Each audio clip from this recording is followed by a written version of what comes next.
Miss Marvel dropped their finale. Episode 6 came out. And now you guys know I've really been enjoying Miss Marvel as a show, but the last 2 episodes that they did, I felt kind of derailed the story a bit. It felt to me like a midway point of the season, and then we were going into the second half of the season, but we weren't. We were just going into this final episode. So you guys know that I was nervous going into Miss Marvel episode 6 if they could pull it off, because all Disney Plus shows that are Marvel feel like they have such rushed endings.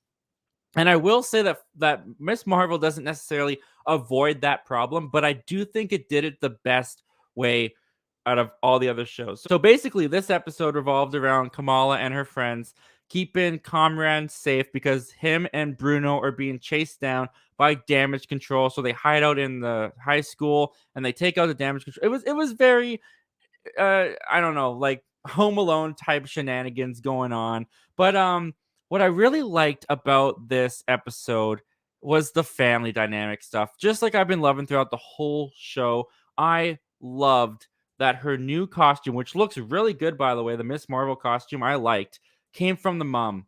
I loved that. I just really thought that was such a sweet way to kind of wrap up the family dynamic storylines that's been going on in this show. I also felt that it was a little bit rushed because at the beginning of the episode, Kamala is going to tell her family that she is Nightlight or whatever they call the character before she gets her actual name.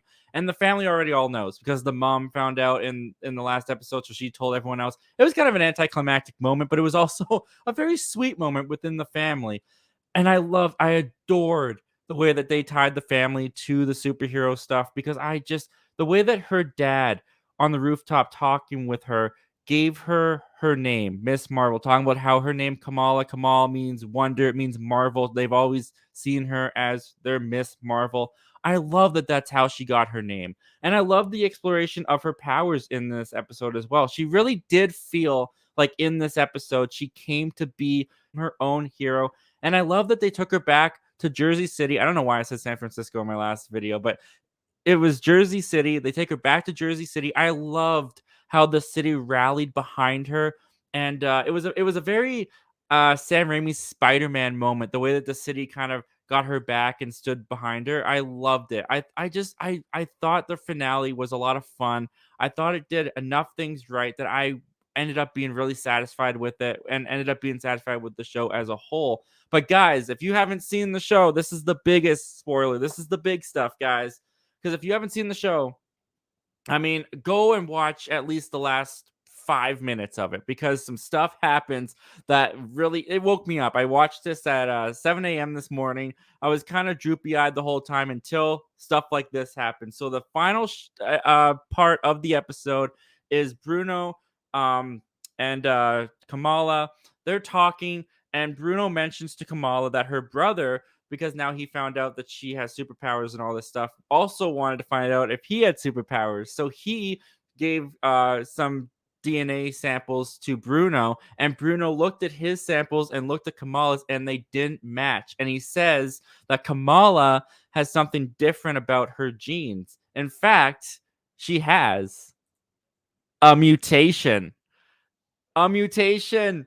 Oh, they said it. I couldn't believe when they said, and not only did they say it, they didn't just say mutation. They didn't just say welcome X-Men. Mutants are in the MCU, introduced through Miss Marvel on Disney Plus. He didn't just say mutation. In case you didn't catch on, they actually played the X-Men 97 theme. That theme, they play it as he says mutation over the dialogue. I mean, what? That's crazy. So I guess I guess Miss Marvel is a mutant. I guess this Kamala is the first mutant that we have been introduced to in the MCU. Now I do have some questions. I wonder, like, how does the bangle play into it? Did the bangle activate her mutations? Are we gonna see that more with X-Men? Are we gonna see these X-Men start off kind of seeming like normal people, and then something's gonna awaken their powers? I'm very curious how the X-Men are going to work in this Marvel Cinematic Universe. I'm also really curious about how they're going to make this work with the movies. I wonder what the first X-Men reveal in the movies are going to be, because I really am surprised that the first taste of X-Men is done in a Disney Plus show. Because especially like not everyone's watching Miss Marvel. It's apparently the lowest viewed one of all the Disney Plus shows, and they were just kind of like, at least it feels like they're like, oh yeah, you guys aren't watching Miss Marvel. Well, we're just gonna like throw this huge nugget in there so that you have to watch the show.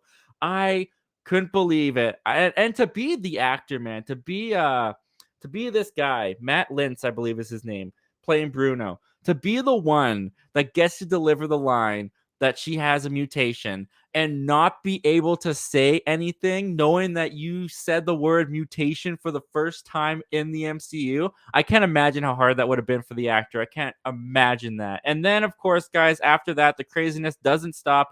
We get a post-credit scene. We get Kamala back in her room. The Bangle's kind of on the fritz. We don't really know what's going on with it. All of a sudden, this transformational glitch happens, and out pops Captain Marvel, Brie Larson, looking really good. I love the new suit. I think that she looks really good in the Captain Marvel suit. Looks like she worked out a bit more. Like she was already really like fit in the first Captain Marvel movie. She looks even more fit for the coming up the Marvels movie. And I had to go back and see what exactly happened because I was so tired. I was like, what's going on? And she switches places with Captain Marvel. At first, I thought she turned into Captain Marvel, and I was like, what? What does how? But when you look at the scene, Captain Marvel looks around at all of the fan art that Kamala has of her on her wall, and she's like, oh no. And she reacts as if she's in a fan's bedroom. And then it says, Miss Marvel will return in the Marvels. So those are some huge things that they dropped in the finale of Miss Marvel. The finale itself, even before all that stuff happened, I enjoyed. It had a lot of what I liked about the show. It had the family dynamic, it had the relationships. It concluded her journey of becoming a hero, I thought, in a pretty satisfactory way. But man, when they dropped that stuff, man, when they brought mutants into the MCU for the first time, and when they gave us a little hint of what possibly the Marvels storyline could be of Captain Marvel trying to find out why she switched places with this kid. I don't know. I was pumped once again for this show. I really enjoyed the episode. But the question goes to you guys. What did you think of the finale for Miss Marvel? Did it satisfy you? Were you let down by it? Comment down below. Let me know all your thoughts and opinions. I want to hear them all. And without further ado, let's take a look at what you guys are saying.